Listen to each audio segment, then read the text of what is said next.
자, 그럼 우리 지난주에 사회보험이랑 이제 공공부조까지 정리가 됐는데, 자, 간단히만 좀 보자.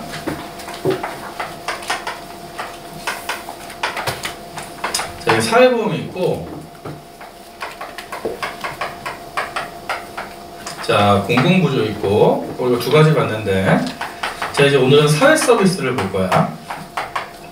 자, 사회서비스를 보면 일단 여기 나와 있는 이 사회보험과 공공부조의 공통점은, 자, 공통점은 금전적 지원이었지.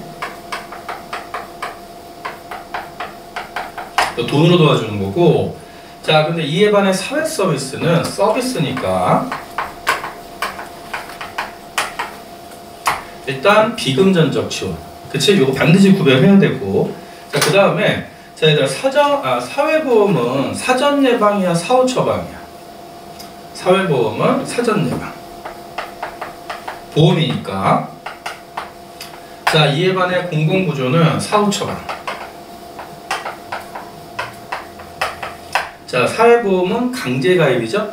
그치? 그래서, 자, 사회보험은 너희가 또 체크할 거, 비용을 부담하는 자가 혜택을 받으니까 수혜자 부담 원칙이 성립되는 거. 하지만, 공공부조는 비용을 부담하는 자와 혜택을 받는 자가 불일치하지. 일반 국민이 세금 내고 그걸 바탕으로 저소득층 어려운 사람 도와주니까. 자, 그러면 일단 여기까지 기본적인 내용들이고, 자, 그런데 이제 우리가 사회 서비스를 좀 추가하면 뭐냐면, 너네 여기 나와 있는 이 사회보험과 공공부조 이 사회복지제도의 운영 주체가 일반적으로 사회보험과 공공부조의 운영 주체는 국가기관이에요.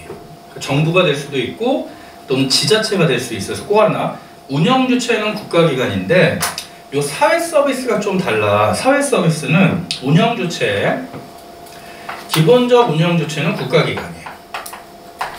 기본적 운영 주체는 국가기관인데 여기에 이제 누가 추가될 수 있냐면 사회 서비스는 민간 부문이 운영 주체로 추가될 수 있다는 거야. 그럼 너네가 알고 있는 대표적인 사회 서비스를 제공하는 기관에는 뭐 구청에서 운영하는 복지관 이런 데 있잖아. 그래서 예를 들어, 자, 이제 거동이 불편한 노인분이 집에서 홀로 이게 독거노인 살고 계시면 복지사들이 와서 한 달에 뭐 일주일에 한 번 정도 뭐 목욕 서비스 같은 돌봄 서비스를 제공해 주는 게 대표적이거든. 자, 그러면 이 사회 서비스는 일반적으로 국가, 정부 또는 지자체가 운영하는 복지관도 있지만 민간에서 운영하는 복지관도 있다는 거야. 그래서 일단 사회 서비스의 첫 번째 출제 포인트는 이거야.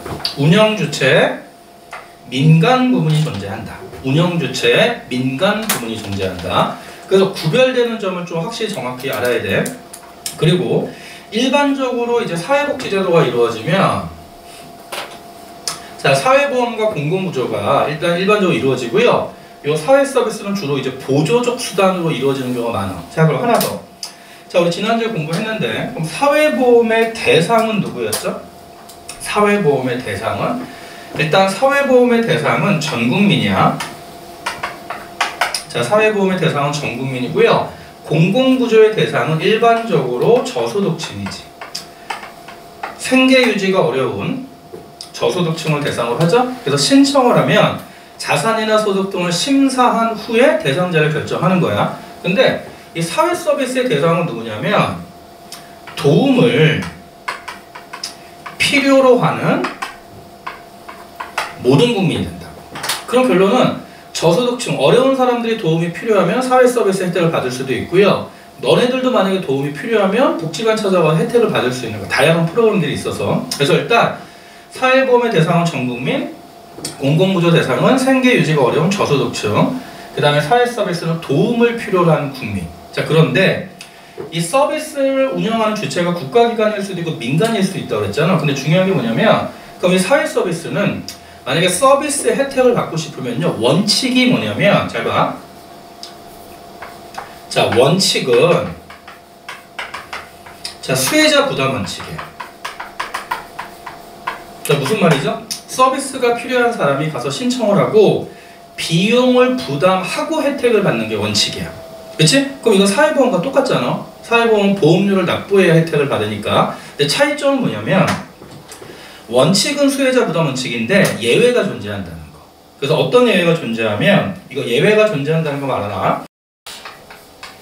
자, 예외가 존재해서 자, 소득이 일정 수준보다 낮거나 아예 없다면 일정 수준보다 낮다면 정부가 일정 액수를 보조해주고 아예 소득이 없다면 정부가 전액을 보조해줘요. 그래서 사회 서비스는 원칙은 수혜자 부담 원칙이지만 예외가 존재해서 정부가 일정 부분의 보조 또는 전액 지원이 가능하다. 오케이? 사회 서비스는 이 정도만 확인하시면 돼요. 그래서 시험 문제 일반적인 유형의 문제는 어떻게 나오냐면 이 복지 파트는 제시문을 주고 가나다. 그래서 가의 설명, 나의 설명, 다의 설명에서 사회보험, 그 다음에 공공부조, 사회 서비스 잡고 이 각각의 특징들을 너네가 선택지로 체크하시면 되는 거예요. 오케이? 그 다음에 또 하나의 문제는 표본성 문제가 출제하죠. 또 하나의 문제는 자, 그럼 교재로 142페이지 보자. 3번. 자, 사회 서비스. 자, 대상 볼게요. 대상. 자, 국가, 지방자치단체 및 민간 부문 한번 끊자. 자, 국가, 지방자치단체, 민간 부문. 결국 운영주체에는 민간이 들어간다는 거고 밑줄 짜. 도움이 필요한 모든 국민. 자, 특징은 자, 서비스 제공 밑줄 비금전적 지원. 그리고 공공부문뿐만 아니라 민간 부문도 운영주체에 참여할 수 있고요. 그 다음에 일반적으로 공공부조 또는 사회보험과 함께 시행돼야 효과가 높아지는 밑줄 보조적 사회보장제도다.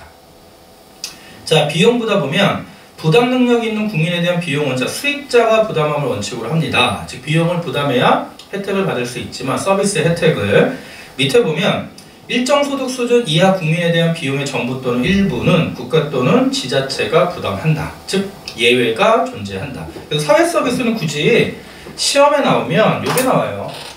운영주체에 민간 부분이 들어간다는 거랑 그 다음에 원칙은 수혜자 부담 원칙이지만 예외가 발생해서 일부 또는 전부를 국가기관이 보조해 줄 수 있다. 되죠? 그리고 이제 밑에 종류 보면 한번 읽어봐. 산모 신생아 건강관리사업, 뭐 가사간병, 방문지원, 발달장애인 부모 심리상담 지원 등등등. 자, 외울 필요 없고요. 시험에 나오면 사회 서비스라는 거 잡아내서 힌트를 주니까 사회 서비스 내용만 잡으면 돼요. 오케이? 자, 그러면 자, 이제 좀 심한 내용들 한 두 가지만 체크를 하고 갈 거야. 근데 그 전에 우리 144페이지에 보면 복지제도 역할과 한계에서 거기 자, 생산적 복지 있죠. 생산적 복지. 그래서 다시 한번 체크합시다. 자활사업에 참여 또는 노동 조건. 자활사업 참여 또는 노동 조건이고요. 자, 그래서 대표적인 사례 두 가지 체크. 별표. 사회보험 중에 실업급여, 공공부조 중에 근로장려금. 그리고 다시 한번 확인해야 돼. 우리가 생산적 복지하면 무조건 너네가 뭐 공공부조라고 외우면 안 되고요. 종류가 두 가지인데 실업급여는 고용보험이잖아. 그럼 사회보험에 해당하는 거고 근로장려금 이제 배울 텐데 근로장려금은 공공부조에 해당돼. 그럼 생산적 복지는 사회보험에도 해당하는 거고 공공부조에도 해당한다. 오케이? 아니 선택지 생산적 복지는 무조건 공공부조다 그럼 틀린 거야. 알겠지? 그거만 확인하시면 돼요. 자, 그럼 이제 다시 돌아와서 143페이지에서 두 가지를 체크할 거야. 심화학습 37번 체크할 거고요. 심화학습 38번은 너네가 한번 복습하면서 읽어보시면 되고 심화학습 39번에 맞춤형 급여 체계까지 자, 두 가지 한번 확인하고 갑시다. 두 가지.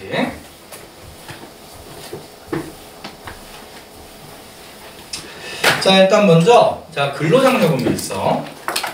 자, 거기는 근로지원세제라고 나와 있는데 근로장려금 같은 표현이니까 자, 근로장려금. 자, 우리 근로장려금이라는 표현은 그 생산적 복지에서 본 거잖아. 그래서 일단 너네가 할 일은 뭐냐면 자, 근로장려금은 공공부조다. 자, 근로장려금은 공공부조다라는 거 암기해야 되고 자, 이제 두 번째는 뭐냐면 자, 그럼 근로장려금이라는 제도가 등장하게 된 배경을 보자고. 자, 이건 어떻게 등장을 했냐면 이런 거야. 만약에 자, 여기가 이제 최저생계비야. 자, 그럼 너네 최저생계비보다 소득이 적은 가구는 무슨 빈곤 가구죠? 절대 빈곤 가구지. 그런데 최저생계비가 예를 들어 100만 원이라고 한번 쳐볼게요. 자, 최저생계비가 100만 원인데 자, 어떤 A라는 가구는 소득이 110만 원이고, 자, B라는 가구는 소득이 70만 원이고, 자, C라는 가구는 소득이 20만 원이라고 쳐볼게요. 그러면 A는 소득이 110이니까 근소하게 최저생계비를 넘어서서 빈곤 가구가 아니죠? 그런데 B와 C는 절대 빈곤 가구에 해당해. 그러면 너네 일반적으로 절대 빈곤 가구에게 공공보조 혜택을 주면 대표적인 게 뭐 있냐면 교육급여, 생계급여, 주거급여, 의료급여 이런 것들이 있지. 그래서 B 가구는 국가로부터 자, 급여의 혜택을 받아서 한 예를 들어 자, 80만 원의 혜택을 받는다고 칩시다. 그 다음에 자, C 가구는 160만 원의 혜택을 받는다고 쳐보자고. 그럼 공공부조 혜택을 받은 이후에 B 가구의 소득은 150으로 증가하는 효과가 생기지. C 가구의 소득은 180으로 증가하는 효과가 생기지. 그치? 공공부조 혜택을 받았으니까. 그런데 자, A 가구는 최저생계비보다 소득이 약간 높다는 이유로 아무런 혜택을 못 받아. 그럼 A 가구는요, 세금도 내고 건강보험료도 납부하고 연금보험료 납부하니까 한 20만 원 정도를 납부한다고 쳐봐. 공적보험료랑 세금을. 그러면 A 가구의 소득은 90으로 줄어들지. 자, 그럼 생각해보자. 그럼 A 가구는 어떤 생각할까? 나는 정말 열심히 일해서 110을 벌었는데 보험료 내고 공적보험료 내고 세금 깠더니 90이잖아. 근데 옆집 사람 B는 절대빈곤층이라는 이유로 정부로부터 혜택을 받아 소득이 늘어나는 효과가 생겼고, 자, C도 옆에 옆집 사람 C도 지원을 받아서 소득이 늘어나는 효과가 생겼지. 그럼 이러한 A와 같은 사람은 사실상 절대빈곤층과 크게 차이는 없잖아. 그런데 복지의 혜택을 못 받잖아. 이런 사람들 우리가 복지의 사각지대에 있다고 하고요. 그럼 이런 사람들은 근로의욕이 고취돼서 막 더 열심히 하려고 그럴 거 아니면 에이, 해봤자 의미 없어 하면서 절대빈곤층으로 앞으로 전락할 가능성이 커질까? 절대빈곤층으로 전락할 가능성이 커지는 거야. 근데 문제는 뭐냐면 이러한 사람들이 우리나라에 300만에서 400만 가구가 넘어요. 그럼 만약에 이러한 상황을 방치하면 여기에 최저생계비 바로 위에 몰려있는 사람들이 절대빈곤층으로 하락하면 앞으로 그 다음에 절대빈곤층이 증가할 거 아니야. 그럼 우리나라의 재정부담 커질 거고 지원해줘야 되니까. 그리고 절대빈곤층이 증가하면 사회적으로는 불안 요소가 더 커져. 범죄율 같은 경우도. 그러니까 정부 입장에서는 이렇게 사실상 절대빈곤층은 아니지만 절대빈곤층과 별 차이가 없어서 앞으로 시간이 지나면 복지의 사각지대에 있어서 절대빈곤층으로 하락할 우려가 큰 사람들이 이 아래로 떨어지지 않도록 뭔가 조치를 취해야 될 거 아니야. 그래서 첫 번째, 우리가 이런 사람들을 뭐라고 그러냐면 차상위 계층이라고 해요. 차상위 계층.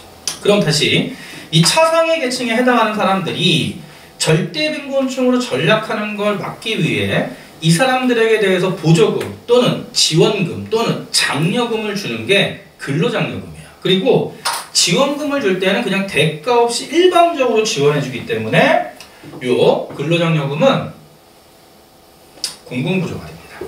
공공부조. 자, 그럼 이제 현실적으로 어떻게 이루어지는지 한번 보자고. 자, 이런 상황을 보자. 자, 실제로 평가원에서는 계산 문제까지 출제가 됐어. 자, 이쪽이 가구의 소득이야. 그 다음에 이쪽은 세로 축은 지원금 또는 장려금이 돼요. 자, 그러면 이제 이런 거야. 자, 이 사람이 만약에 현재 월에 월에 110만 원 벌면 1년에 한 얼마일까? 한 1,300만 원 정도 되는 거지? 110 곱하기 12 하면. 그러면 자, 이 사람의 소득이 현재 지금 1,300만 원이라고 쳐볼게요. 그치? 그럼 이 사람이 지금 소득이 1,300이면 지원금의 포인트는 이거야. 당신이 현재 1,300 벌고 있는데 앞으로 좀 더 당신이 더 노력을 해서 만약에 가로축이 소득이죠? 소득이 늘어날수록 지원금을 주겠다 이거야. 자, 그러면 예를 들어 현재 1,300이지만 자, 소득이 1,500으로 늘어나면 뭐 지원금을 200. 자, 소득이 뭐 1,800으로 늘어나면 뭐 지원금을 400. 근데 지원금을 무제한도로 줄 수는 없잖아. 그래서 보통 지원금의 패턴은 어떤 모양을 가지냐면 보통 지원금의 패턴은 자, 이런 모양을 가집니다.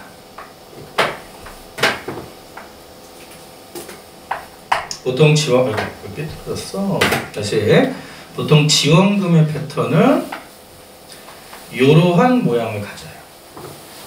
그래서 자 여기 1300에서 시작해서 만약에 당신이 1800이라고 쳐봐. 그럼 1800까지 번다면 그때 지원금은 예를 들어 뭐 500만원. 그럼 어떻게 되는 거야? 1300에서 시작해서 1800까지 간다면 지원금 액수가 계속 늘어나지. 그러다가 예를 들어 자 2200까지는 계속 지원금이 500으로 동일하고 하지만 지원금을 무한대로 줄 수는 없으니까 그 다음부터는 다시 2700까지는 지원금이 줄어들어. 그래서 2700 그 가구의 소득이 2700이 되는 순간 지원금이 종료돼요. 그럼 결론 이 얘기는 뭐냐면 당신이 현재 지금 여기 있는데 열심히 노력해서 소득이 늘어날수록 정부가 지원금을 보조해 주겠다는 거야. 결국 동기부여해 주는 거죠. 이해되지? 그럼 잘 봐. 중요한 게 자 지원금의 패턴은 이런 모양을 띠더라. 그러면 실제로 9월 평가원에서 3년 전 9월 평가원에서 문제가 출제가 됐던 건 뭐냐면 자, 이 근로장려금제도를 주고 일단 이게 선택지에서 공공구조라는 걸 물어봤고요. 두 번째는 자 그럼 너를 생각해봐. 자 그럼 결국 지원금은 1300부터 시작이 되잖아. 자 지원금은 자 1300부터 시작이 되는데 1800까지는 500만원의 지원금을 주는 거죠. 근데 여기 지금 우리가 여기를 원점으로 보면 이게 직선이잖아. 그러면 가구소득 100만원당 지원금을 얼마 주는 거야? 자 그럼 봐봐. 자 1300에서 1400, 1500, 1600, 1700, 1800 다섯 칸이지. 근데 이게 원점에서 시작되는 직선이니까 지원금 500만원과 가로축은 비례할 거라고. 그러면 가구소득이 1400이면 지원금 100만원 받는 거고 1500이면 지원금 200만원 받는 거고 1600이면 지원금 300, 1700이면 지원금 400, 1800이면 지원금 500만원 받는 거지. 그 결과 보통 이렇게 나왔어. 그럼 가구소득이 1500이면 지원금은 얼마냐? 그러면 1300, 1400, 100, 100 해서 그때 지원금은 200. 돼? 자, 그거 하나 확인해. 근데 이렇게 풀려고 했더니 애들이 이걸 또 막 1차 함수 만들어가지고 막 미분하고 막 난리를 치는데 그럴 필요 없이 수학 문제가 아니잖아. 그러면 그냥 여기를 원점이라고 보면 원점에서의 직선은 가로축과 세로축이 비례하는 거니까 100만원 늘 때 여기도 100만원 증가한다. 오케이? 자, 그 정도로 확인하면 되는데 그럼 이제 반대쪽으로 보자. 자, 그럼 2200일 때 지원금은 얼마야? 500만원이지. 자, 그럼 이제 2200부터 넘어가 소득이 넘어가면 지원금이 줄지. 근데 잘 봐. 마찬가지야.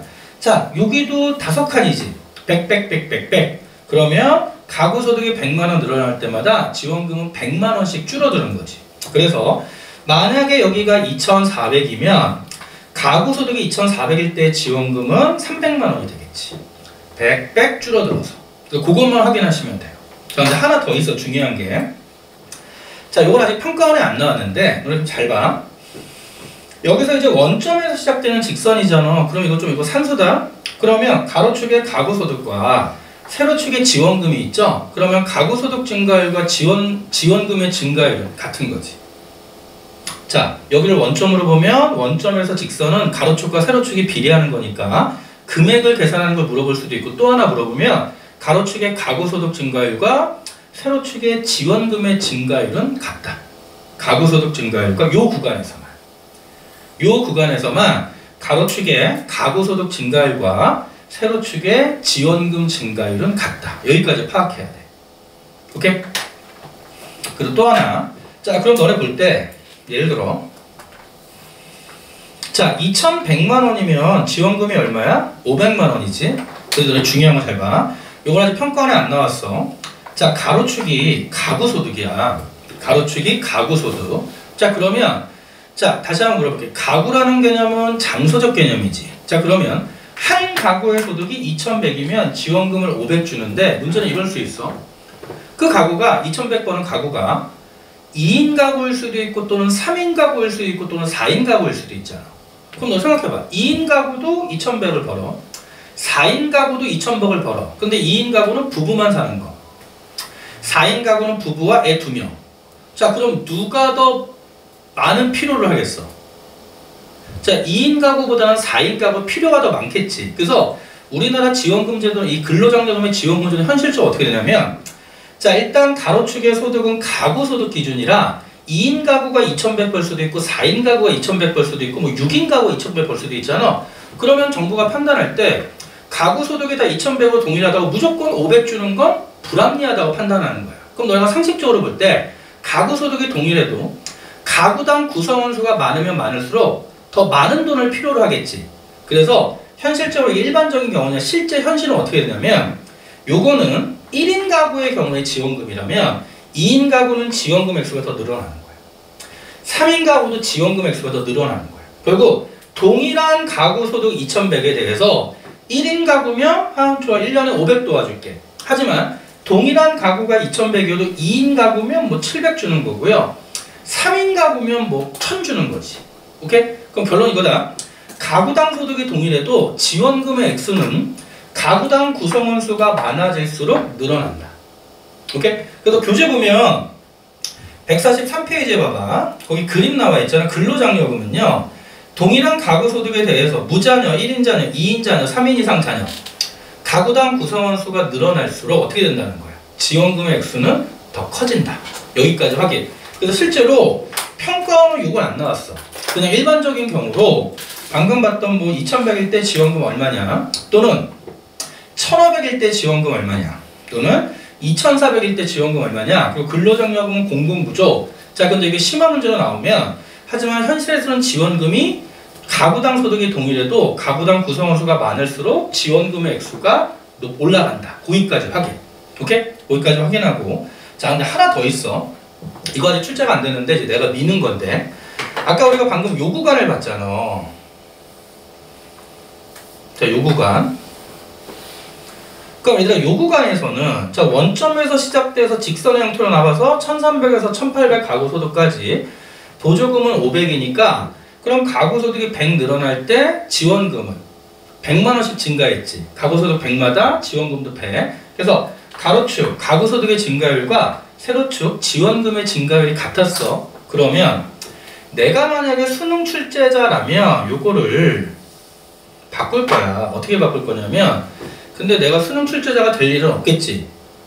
그렇다고 에이 안 나올 거 이런 생각하지 말고 좀 알아놔. 우리가 이렇게 직선의 형태가 아니라 이게 만약에 직선이 아니라 이렇게 체증하는 형태 기울게 점점 가파져지는 형태라고 해요. 이때 그럼 이건 딱 직관적으로 봐도요. 자 1,300에서 1,800 갈 때 앞에 100만 원일 땐 지원금 액수가 작지. 근데 점점 지원금 액수가 뒤로 가면서 어떻게 되겠어? 늘어나겠지. 그치? 그래서 예를 들어 100 그러면 지원금 일단 요만큼 이만큼 해서 지원금이 점점 늘어나지. 그럼 어떻게 물어보냐면 요 구간의 모양을 주고 그럼 이 경우는 가로축의 가구소득 증가율과 세로축의 지원금 증가율 누가 더 큰 거야? 기울기가 급해지니까 지원금의 증가율이 더 큰 거지. 그것만 확인하세요. 가로축의 가구소득 증가율보다 세로축의 지원금의 증가율이 보다 크다.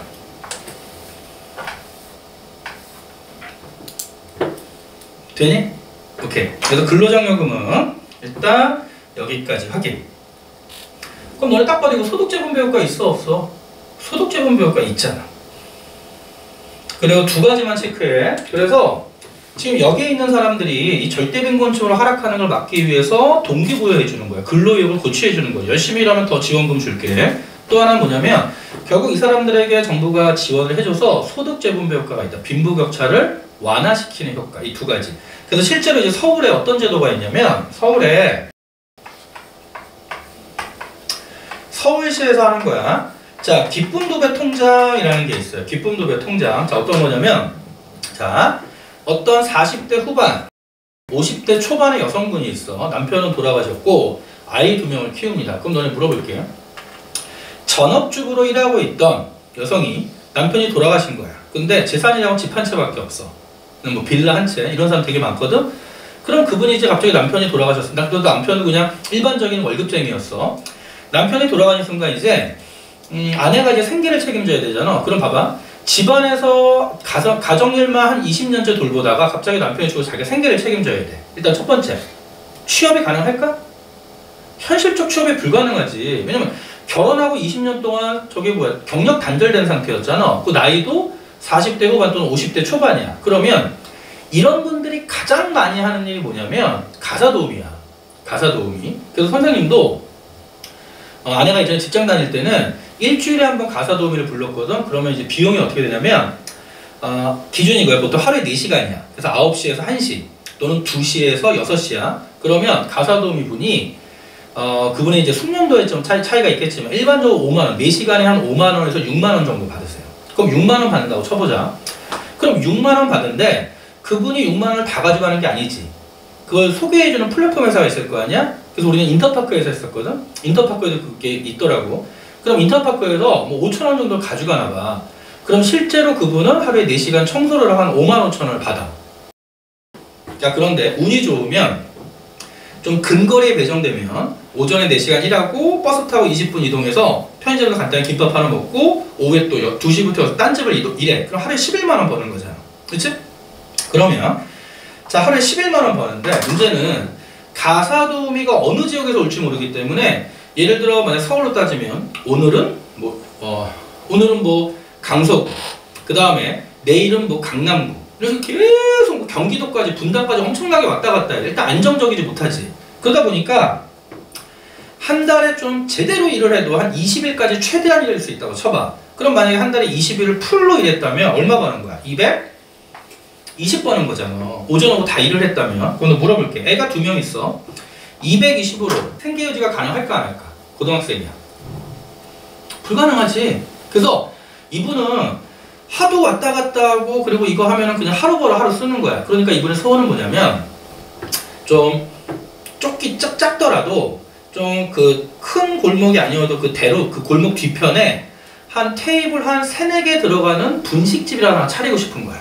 근데 분식집을 차리려고 봤더니 보증금 한 1,500에 월세가 한 80만 원이야. 또는 보증금이 2,000에 월세 80. 근데 이분은 현재 보증금 2,000이 없어. 그러니까 어쩔 수 없이 계속 가사도우미 활동을 하는 거고요. 그리고 하루 벌어 하루 쓰는 거야. 그러니까 너무너무 생활이 불안하지. 그럼 이때 서울시가 이제 이런 분들이랑 딜을 해요. 기쁨도배 통장물에서 일단 딜을 해서 어떻게 하냐면 보통 기간을 2년 또는 3년 약정을 해. 그래서 통장을 하나 만들어줘서 2년 또는 3년 약정을 하고요.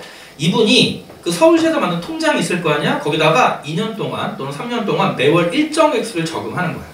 그래서 실제로 약정 금액이 만약에 1,500만 원이야. 그래서 만약 3년을 약정해서 이분이 1,500을 매년 한 달에 뭐 20만 원, 30만 원씩 해서 1,500만 원을 딱 저축을 했지. 그럼 서울시에서 3년 약정 기간이 끝날 때 곱하기 2해서 돌려줘요. 그럼 얼마 받는 거야? 3,000만 원. 그럼 분식집 하나 차릴 수 있어 없어? 차릴 수 있는 거지. 봐봐. 그 사람이 열심히 노력을 해서 저축을 하니까 정부 서울시에서 곱하기 2해서 돌려줬잖아. 이것도 일종의 근로장려금이 되는 거죠. 이해돼? 그래서 이런 제도가 생각보다 아주 많아. 근데 문제는 모르는 사람들이 너무 많은 거지. 모르는 사람들이. 그래서 이런 거 나중에 이런 제도가 있다. 자, 확인하시면 돼요. 자, 그래서 심화학습 37번 근로장려 제도, 근로장려금 제도 이렇게 보고요. 그 다음에 이제 심화학습 39번 보자.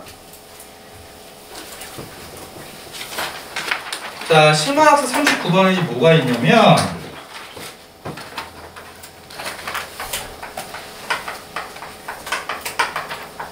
자, 맞춤형 급여 체계라는 게 있어.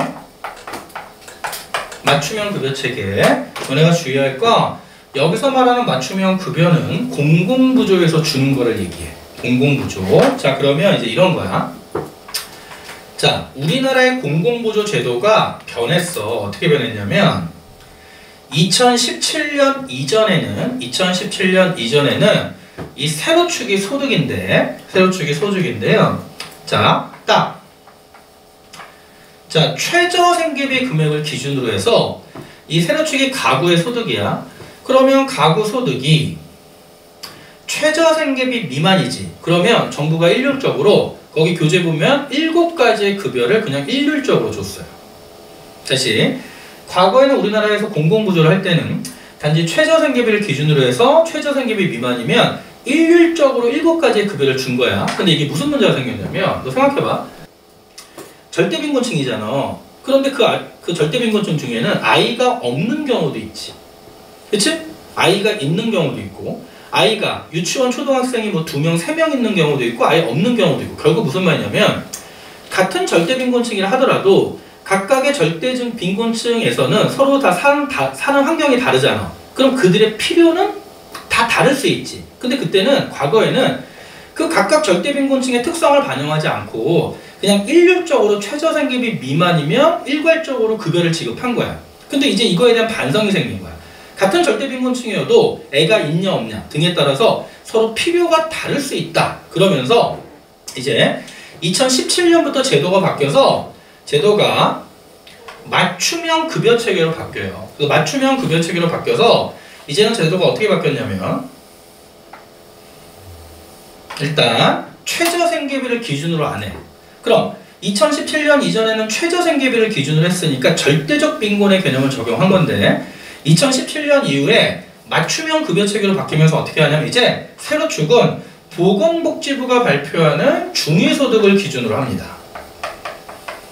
보건복지부가 발표하는 중위소득을 기준으로 해서 자 중위소득의 자 50% 금액보다 가구소득이 적으면 교육급여를 줘요. 교육급여. 즉 아이들이 학교 가서 방과후 수업 들을 때 방과후 수업 돈 못 낼 수 있으니까 바우처를 지급해주는 거야. 그래서 교육급여를 주고요. 자, 그 다음에 중위소득 기준으로 얼마냐면 이제 43% 이거 외울 필요 없어. 시험에다 주어지니까 43%보다 가구소득이 적다면 자 무슨 급여를 주냐면 주거급여 줘요. 월세 지원해 주는 거야. 그리고 40%보다 가구소득이 적으면 그때는 의료급여 줘요. 병원비 지원해 주는 거고 자 마지막으로 중위소득의 28% 금액보다 가구소득이 적다면 그때는 생활비 지원해 주는 생계급여를 주는 거예요. 결국 중위소득 기준으로 해서 50% 아래, 43% 아래, 40% 아래, 28% 아래 그럼 결국 각각의 같은 빈곤층이어도 가구소득에 따라 필요하는 게 다를 수 있잖아. 그래서 서로 그 필요에 맞추어 각각의 빈곤층 가구의 니즈를 파악해서 필요에 맞추어 주겠다 그래서 우리가 맞춤형 급여 체계라고 하는 거. 되니? 그럼 이제 중요한 게 이거야. 너네 봐봐 그러면 만약에 어떤 가구의 소득이 100만 아니 중위소득이 100만 원이야. 저 중위소득이 100만 원이다. 그런데 빈곤 가구의 소득이 얼마냐면 예를 들어 자 100만 원인데 빈곤 가구의 소득이 32만 원이라고 쳐볼게요. 자 중위소득이 100만 원일 때 어떤 빈곤 가구가 소득이 32만 원이야. 그럼 이 빈곤 가구가 받는 급여의 개수는 몇 개일까? 자 32만 원이면 중위소득을 100만 원으로 잡을 때 32%잖아. 그럼 어디에 해당하냐면 여기에 해당할 거 아니야. 32만 원. 그럼 말해봐. 100만 원이면 50만 원, 43만 원, 40만 원, 28만 원이니까 32만 원이면 여기에 해당한다. 그치? 그럼 여기에 해당하면 교육급여 받고 주거급여 받고 의료급여 받아. 그럼 몇 개 받는 거? 3개 받는 거. 요거 시험에 물어볼 거예요. 요거. 되니? 오케이. 그래서 요 내용을 기반으로 해서 특히 맞춤형 급여 체계는 표분석 문제가 출제가 돼. 기출이 한 2번 정도 출제가 됐으니까 기본적 내용, 요 정도 기본적 내용만 확인하면 됩니다. 되죠? 오케이. 그 다음에 4번의 복지제도 역할과 한계, 그 나머지 복습하면서 그 내용들 좀 읽어보시고 뭐 복지제도 역할과 한계, 특히 생산적 복지로 접근하면 돼요. 생산적 복지.